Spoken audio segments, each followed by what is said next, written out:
Rayfield is with us. Janet, a tough road trip for you this weekend.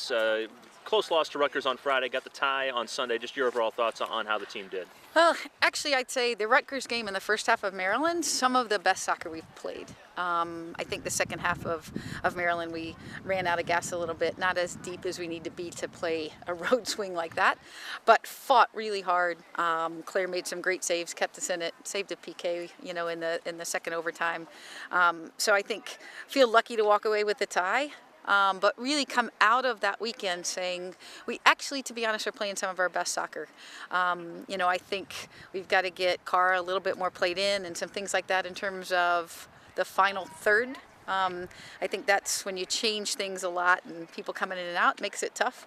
But I think we're ready to peak going into these last 3 home games. And I'm excited about, I think, the kind of soccer that this team knows they can play now. Or instead of the final third, you could just have Janelle keep shooting from 60 yards. I told someone the other day she scored from 60 and 6, her 2 goals on the weekend. But I think that's what you have when you have an instinctive goal scorer. I asked her, did she see the goalkeeper off her line earlier in the game? Did she know to look for that? And I'm not sure she even knows. I think she saw the ball get laid back to her. She saw a net that was open, and it didn't dawn on her that she was 60 yards away and that would be a challenge to put the ball in the back of the net. I think it left her foot, and we all went, that's actually going in. I think the awareness she has as a goal scorer is evident by that very goal itself. You talked about getting Cara back. It looked like Hope got back out there on the field. Just talk about some of the injuries you've been dealing with and how those players are coming along. Yeah, I think Hope. There was some real doubts as to whether or not she'd be able to play, and I think the minutes she played and some of the minutes she played were some of her best. And again, because I think you have to read the game well. You're not maybe physically 100%, so psychologically and tactically you got to be right on. And she certainly was that. I think against Rutgers. Great to have Cara back. She just makes it difficult for defenders to play out of the back. Touch and shooting still to come under game-like pressure. But again, she gives us a little more depth, gives us someone to run a little bit up there with Janelle, and we'll certainly see if that helps us as we go through this last 3-game homestand. Saw Nicole Breeze kind of sitting out on the side here today to just talk about her status a little bit. Yeah, she took one right to the face. She was in a passing channel, and a player tried to play a ball over her and didn't quite get it over her, and she took one right to the face.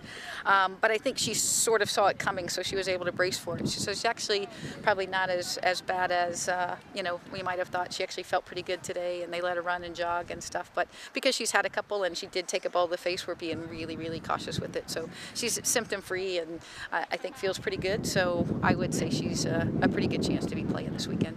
You're coming off a tough road trip. Final 3 games of the regular season are at home. Certainly quality opposition coming in, but it'll have to feel good to be back home. It'll feel great to be back at home. And you look at some of the teams in this last 3 home game. You look at our last 3 games of the regular season. You look at a team like Maryland. They got to play 3 games on the road. We get to play 3 games at home. You got to take that as an advantage. We've got to use that. We got to use the fact that we can sleep in our own beds and get some good rest and be healthy and be energetic and have the energy of the crowd. And that's going to be an important piece of the equation for us. And I don't know if you've talked with the team much about this, but just kind of NCAA tournament prospects, where you think you stand in that regard, what you have to do the last 3 games. Yeah, we haven't really talked about that because we know we need to win games. Our goal right now is to play the best soccer we can, and we certainly made a great step in that direction against Rutgers. I've looked at all that stuff, and you look at it and go, well, what people do in the last 3 games is really going to tell the story. I think you've got teams like ourselves and Maryland and Iowa and Michigan State, and all of those teams are what I guess people would call bubble teams, and pretty maybe far off the bubble teams, but a couple of good results and you're right back in the mix of things. So I think it's so hard to tell because this season has been, the conference season is long, and there's still, those 3 games are really going to matter to all of us and where we end up, and so to try to predict that picture I think is almost impossible. Getting a point against Maryland, just to come away with 1 on the road. Yeah, I think especially with us, being on that losing slide, to stop that and to get a point on the road. Every time I've been in there, that final spot in the Big Ten or where you get seated, there's always this point that you go, that point really mattered, whether you didn't get it or you did get it. And I think that point against Maryland could be one of those points that we look at when everything gets said and done and said that was a really, really important point. And, you know, that PK save and that slide in front of that shot and everything we did to preserve that tie could be what really is an important part of our season. I mean, Claire's save in the second overtime. I mean, that's kind of what she does. But I mean, the percentages are kind of against her in that situation. But she seems to come through with these super athletic type saves. I think the first save was a save that showed just how athletic and what a great reactive goalkeeper she was.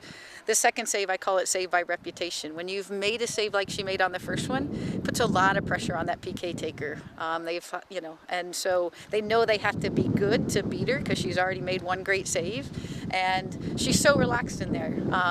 She kind of says like you, the odds are against me. I'm relaxed. I'm gonna do what I can, and it puts her in a state where she gets to do what she does really well, and that's just react. And so she does that, and was able to get her hand on it, and it is a situation where she uses the odds being stacked against her to actually put her in a really good place to do the best that she can do. And on Sunday that was come up with 2 big saves. How much of a difference maker is it to have a keeper like that, just that you can rely on to do things? I think every great team that's going to get far in the conference, far in the Big Ten season, far at any point in time, has to have a great goalkeeper and a great goal scorer. And we've got those, and now we've got to put the pieces of the puzzle together, and now we've got some of those pieces healthy. So we certainly have the pieces we need to make a run, and those certainly Claire is a huge piece of that.